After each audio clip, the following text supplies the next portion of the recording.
Momentul adevărului și la al treilea stop.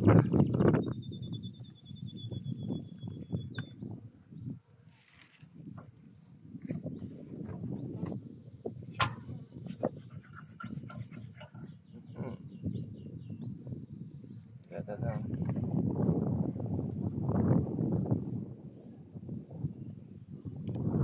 Siropul de zahăr, terminat, așa să zic. Siropul, mai bine zis pasta din zahăr, pudră, nu o să mai pun niciodată. Am văzut că lasă ultimul, nu le place, ciuculește doar la nevoie.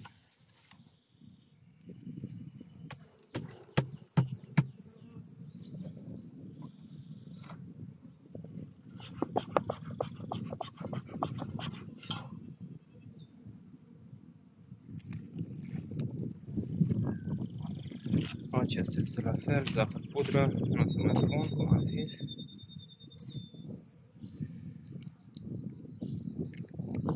Turta proteică. Asta o mai mănânc, o ciuculește, da, am văzut și de vierme, îi spun, da, larva.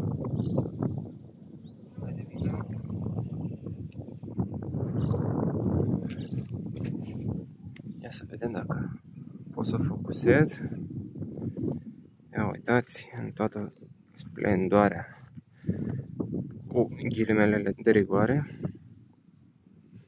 Uitați această mică creatură care nu prea îmi dă mie pace. Da, deci urmează să fac tratamentul împotriva acestui dăunător. Ia să vedem ce avem aici. Benzile tocate. Da.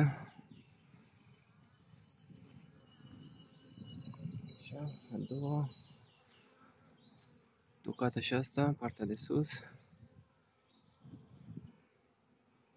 A treia puțin.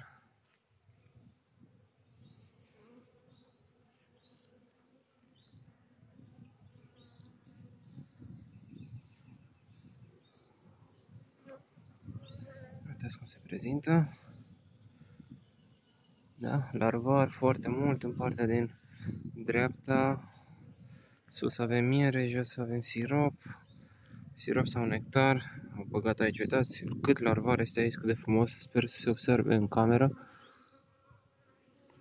Este tot unul lângă altul, foarte frumos. Da, să mă uit de regină.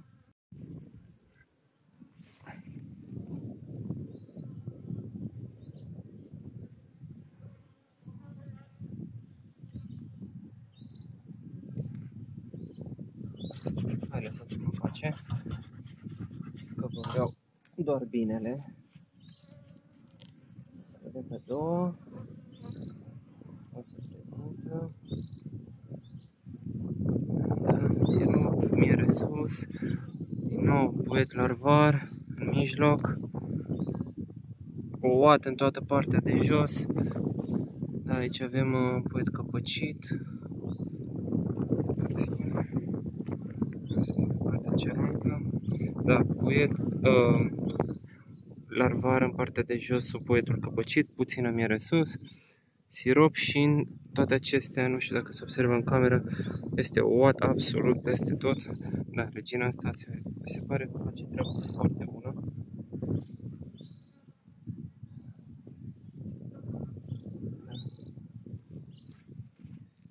Să vedem. Prima dată vreau să mai mă uit puțin de larve, fiindcă băgăm puțină tocătură pe aici, am să înțep în toate găurile posibile.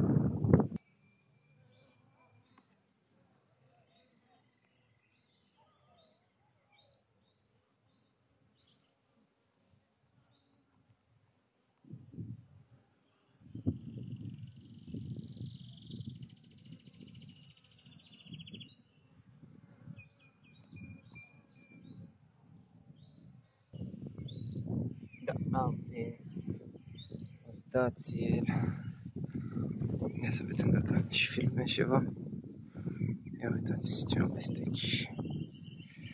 Am văzut că se pase în ramă și a lăsat plasă. Ia să vedem. Hai să ne calmăm puțin.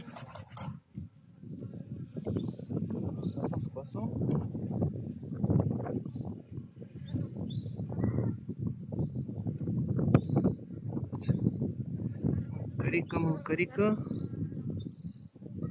Ceva larve aici în această parte, unde se umbra la telefon. Ia să vedem partea cealaltă. Da, mâncărică la fel. Larvar, căpăcit, aproape căpăcit. În mijloc păstură. Frumoasă. Sunt puțin atenți la molia aceea. Da? Nu este.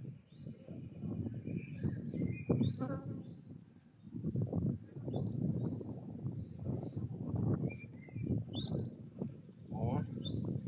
Acum trec la cea mai veche ramă. După culoare așa pare să fie cea mai veche. Hai plecați. Ori, mă lasă.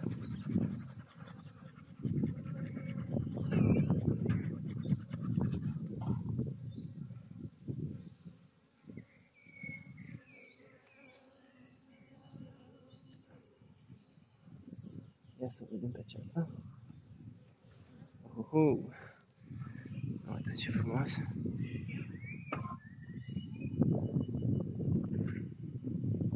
Și pe cealaltă parte, aici. Foarte frumos. Nu se mai țin mult. Se mai de regina. Unde este regina? Momentan nu am văzut-o. Se pare că albinuțele mele cară și polen. Uitați cum au pe piciorușe. Hai să o ducem la loc pe aceasta.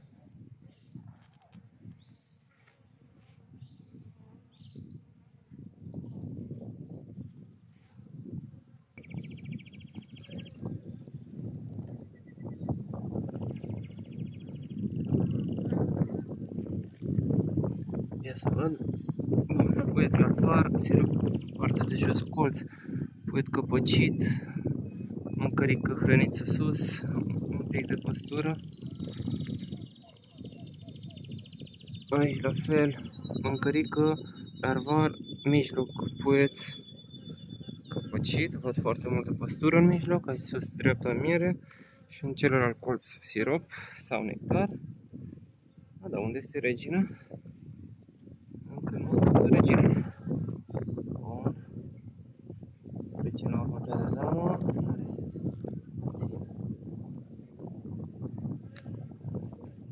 Ia să vedem aici unde este regina. Grijă. Să vedem. Regina, unde ești regina? Foarte frumoasă și această ramă. Absolut tot ce trebuie. Dar nu, încă nu văd regina. Și a fost în partea de jos.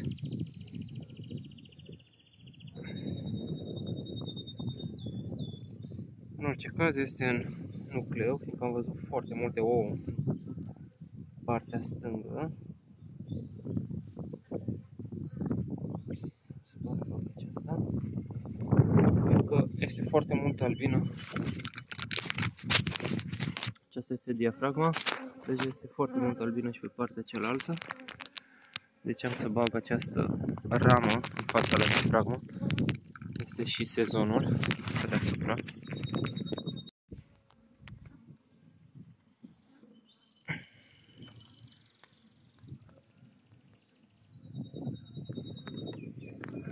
Așa este aici.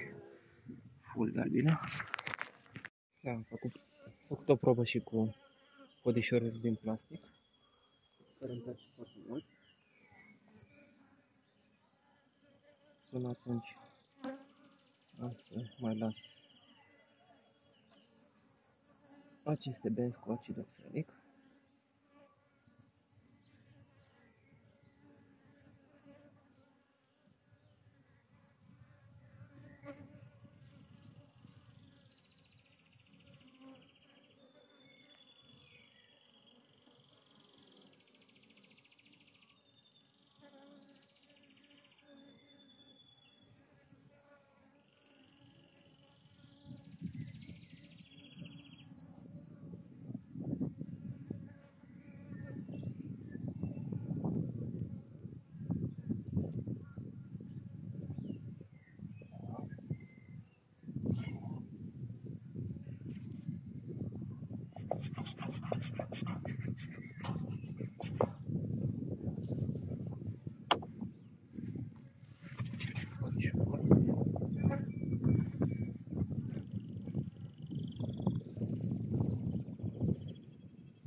dreapta.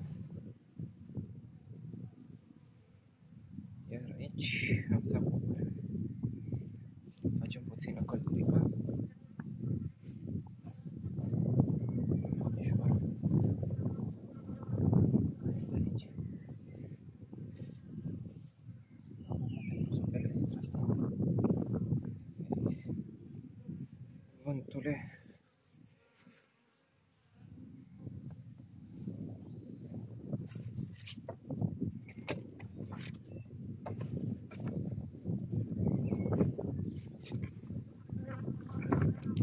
Și cam asta e tot și pe ziua de azi.